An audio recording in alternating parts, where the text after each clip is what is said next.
ওই তো লিস্ট বের কর। হ্যাঁ দিতে আসছি। কি কি এনেছিস আমাকে শোনা। আমি আগে আপনার 1 সপ্তাহের বাজার 1.5 লাখ তো 12,000 টাকা, এর লাগে 10,000 টাকা। কি লেগে জানেন? আগে আপনি যদি মতলব ভাই মরে বাজার করতো, পচা দশা দিয়ে হেলে পড়তো, তারপর হেলে কিন্তু। আর আমি কান বাজারে যাই, আমার তো চিনি দেখে দেখে টিপা টিপা সব বলে এই 12 জিনিস দে, তোর খবর আছে? আমার খাওয়া দিনে দেয় না। আর করতাম কি লিগা? আপনি হচ্ছেন নানি, খাওয়াম্মার আম্মা, বলবেন নানি, আমার নানি না, আপনাদের কোনো কাল নেই করুন।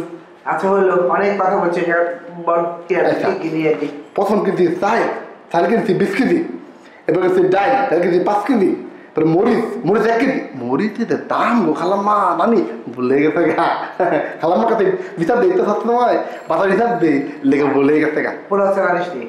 আনছি তো 5 কেজি নিয়েছি পোলার চাল। পোলাও চাল নিয়েছি? খুব ভালো। ওটা আমি দেখে আসলাম, আতপ চাল, আতপ 5 কেজি তুমি আতপ চাল নিয়ে শুনলে আমি কি করবো? এখন কি খাই দেখছি তো মুরমু। কি হলো বল? আমার আজকে পরীক্ষা, আমি পরীক্ষা দিতে যাচ্ছি, আমার জন্য দোয়া করবেন। হ্যাঁ নিশ্চয়ই দোয়া করবো, নিশ্চয়ই দোয়া করবো। দেখে দেখে এসো।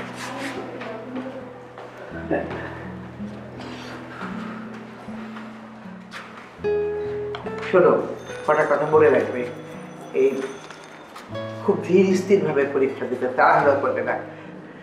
তারপরে যেগুলো যেগুলো পারবে সেগুলো টিক মার্ক দিবে, আর যেগুলো কম পারবে বা পারবে না সেগুলো পরে লিখবে।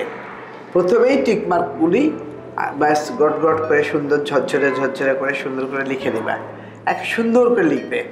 তারপরে সব লেখা শেষ হলে কম পারবা সেগুলো লিখবা, তারপরে যেগুলো পারবা না ওগুলো চেষ্টা করবা, নিজের থেকে বানিয়ে লেখার চেষ্টা করবা। এইভাবে যদি সব প্রশ্নের উত্তর দাও, আল্লাহ নিশ্চয়ই তোমাকে ভালো রেজাল্ট দেবে।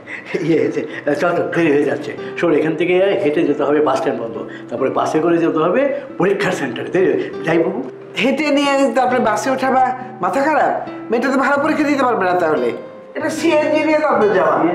এই তোর কাছে বাজারের টাকা আছে না? 2,000 টাকা বেশি বললি, ওই থেকে দিতে 500 টাকা।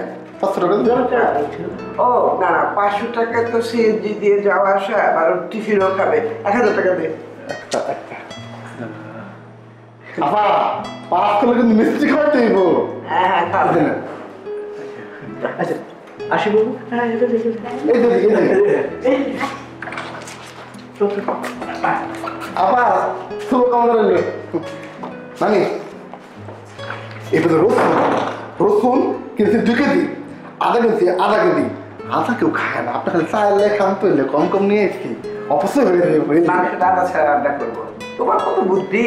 আরে এই যে বাড়িতে কাজের মহিলা লেখা, এরপরে নিয়েছি আলু, নতুন আলু ছোট বাজারে, এলাকা আলু নিয়েছি কম 2 কেজি নিয়েছি। বোঝা তো যায় না কোনটা ভালো কোনটা খারাপ।